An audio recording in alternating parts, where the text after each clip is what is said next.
Hi everyone, welcome back to my channel. In today's video, we will be solving the daily question for LeetCode, which is longest palindrome today. And let me quickly read out the question for you. So the question says that given a string S, which consists of lowercase or uppercase letters, then we have to return the length of the longest palindrome that can be built with those letters. Letters are case sensitive. So for example, capital A is not equal to small a, so that will not be considered as a palindrome. So let me quickly help you understand what does a palindrome is. So a palindrome is basically it's a word which when read from left to right or from right to left is always the same. So suppose uh, there is a word like naman. So when you read it from left to right, it's naman, and when you read it from right to left, again it's naman. So both ways it remains same. So now how do we check whether it's a palindrome or not? So suppose there is this word naman, and I have two of the iterators like I and j. So since it's a string of odd length, so what we will do, we'll check whether is s of I is equal to s of j or not. If that is equal, that means we can move the I pointer to the next index and decrement the j pointer accordingly. Since both are equal, again we'll repeat the process, and since we are left with only one character and I is equal to j, hence the character is same for both the indexes. So we can successfully say that it's a palindrome. Now suppose the word is Jerry. Now you can clearly see that j is not equal to y. Since j is not equal to y, two of our letters are not matching. So we'll say that it's not a palindrome. But as per our question, we have to tell the length of the longest palindrome that can be built with the help of these letters. Like in example 1, we have a string which is AB 4 times C and DD. So we can modify it, means we can take some of the letters from it and deform it, and the longest palindrome that could be built from it is of length 7, which is DCCACCD. So now how are we gonna approach this problem? So since it's a palindrome, it is same both ways. So let me quickly take the example that was mentioned there, which was AB and DD. Now we have to check whether the given string is a palindrome or not. Apart from that, we also know that the given string is gonna be of even length. Since it's a string of even length, that means we can clearly say that all the letters that are appearing in it should occur in it in multiples of 2. Means if A is there, then it should be present twice or 4 times or 6 times. So suppose when we take DD from this string, so the new string is, suppose it's D, and the character at the end would also be D. Now for C, if we see C is present 4 times, that means we can consider it for our palindromic string. So we quickly edit C and C, and suppose we add 2 times C at the end of the string. Now we can see that the frequency of A and B is just 1. That means if we want this string to be a palindrome, we can either use A or B. That would be a valid answer. That means we can either put A here or B here. It would be a palindromic string. That means if we are left with the characters that are having frequency of just 1, then we have to take 1. Means we have to increase our length by 1. And when the characters appearing are of frequency of multiples of 2, then we would be taking those characters and appending our length by 2. So let's quickly think like how we'll be approaching the problem. So suppose we have a set.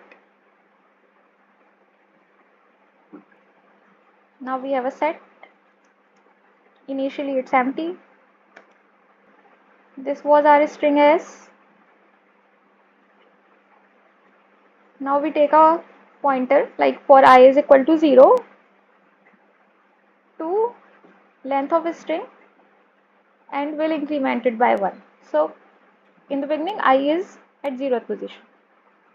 So we'll check whether this S of I, that is D, is it present in our set or not. Our set is empty now, so nothing is present in it. So what we will do is we will simply insert this character into our set. So let's add D into it. And we move on to the next character, which is C. Is C present in my set? The answer is no. So we'll quickly add C to the set as well.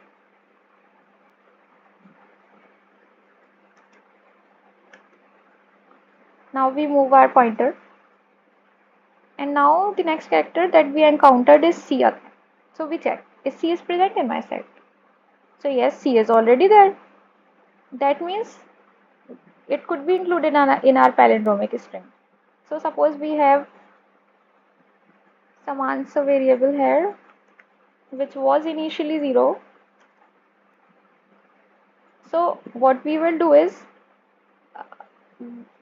since currently my iterator is pointing to C and we have one occurrence of C in our set, that means we'll append the length which is answer by 2. So we'll update 0 to 2. Also we'll remove this character from set. Now we move on to the next character, which is B. B is not present in our set, so we'll be adding it to our set B. We move further, we again encounter C. C is not present in the set, we'll add it to the set as well.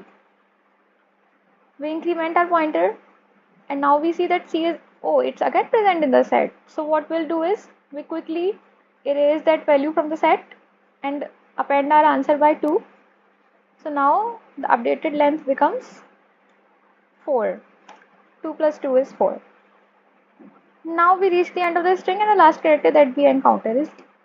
Is D present in my set? Yes, it's present. That means we can quickly remove this D from our set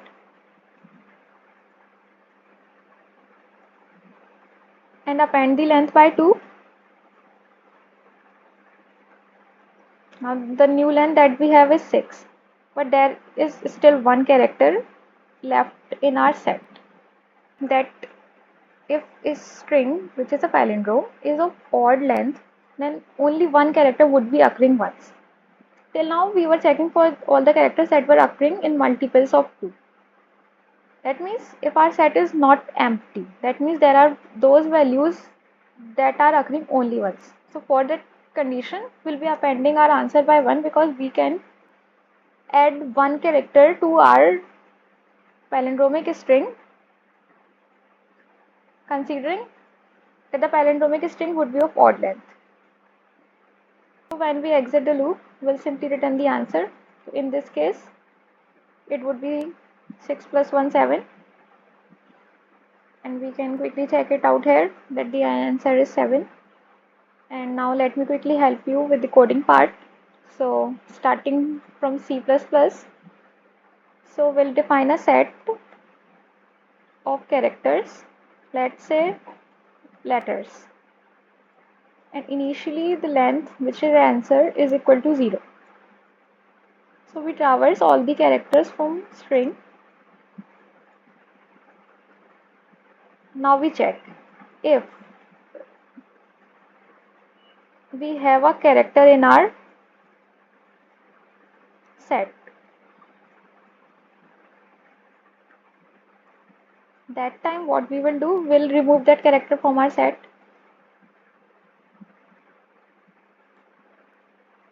Also increment the length by 2.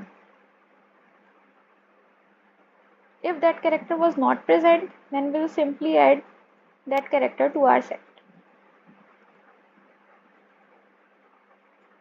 Now, if our set is not empty, that means there are characters stored whose frequencies were 1. So we'll quickly append the length of our palindromic string by 1 and return the answer.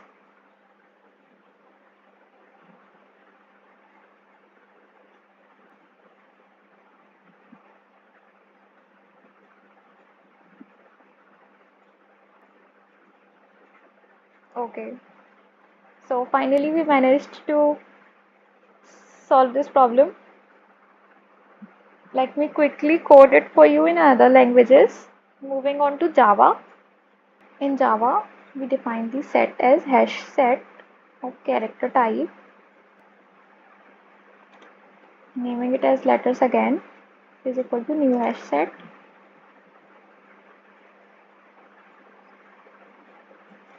Answer remains the same. Initially it's 0. Now the problem is in Java we cannot directly iterate through the string. So we'll be converting it into a character array first, and we do that by using string name dot to character array.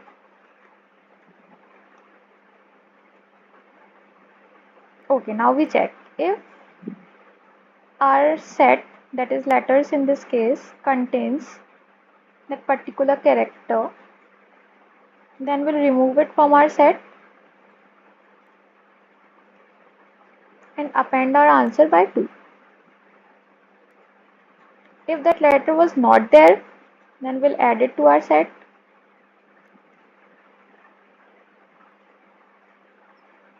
At the end, we'll check whether some of the letters are present in our set or not. If yes, then we'll append the length by 1 and return it.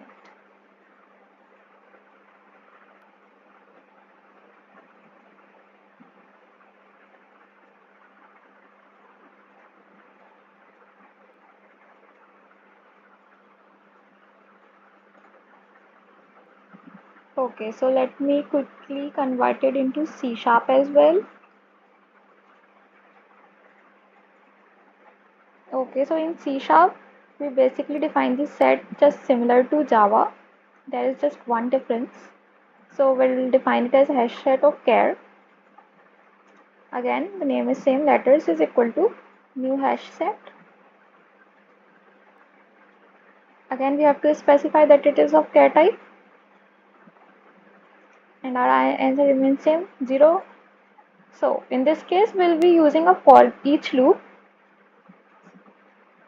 So we'll be writing it as like for each character,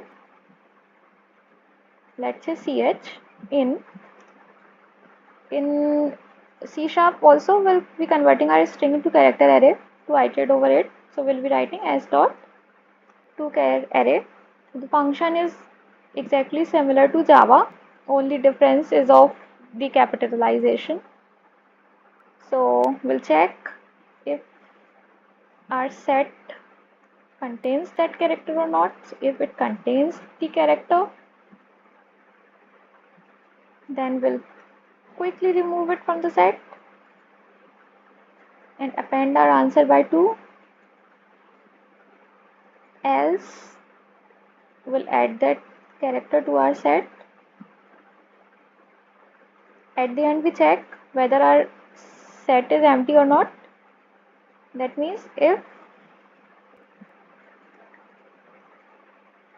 count of characters in set is greater than is 0, that means it's not empty. So we'll be appending our answer. And at the end we return it. So let me quickly check it for you.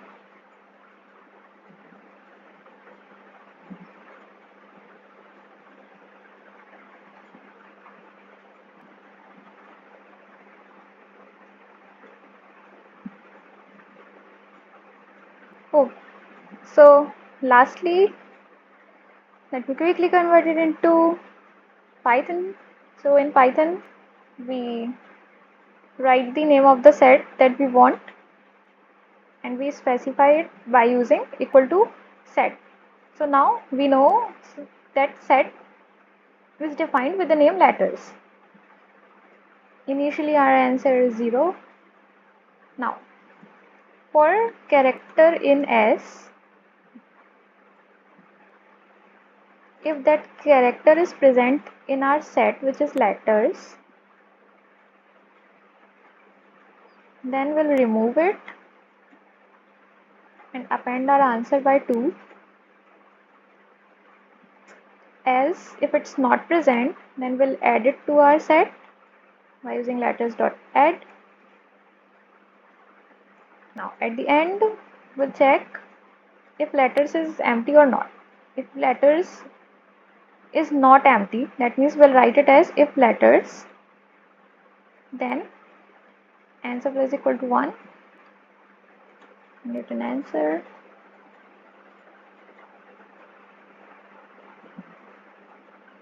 Let me quickly submit it.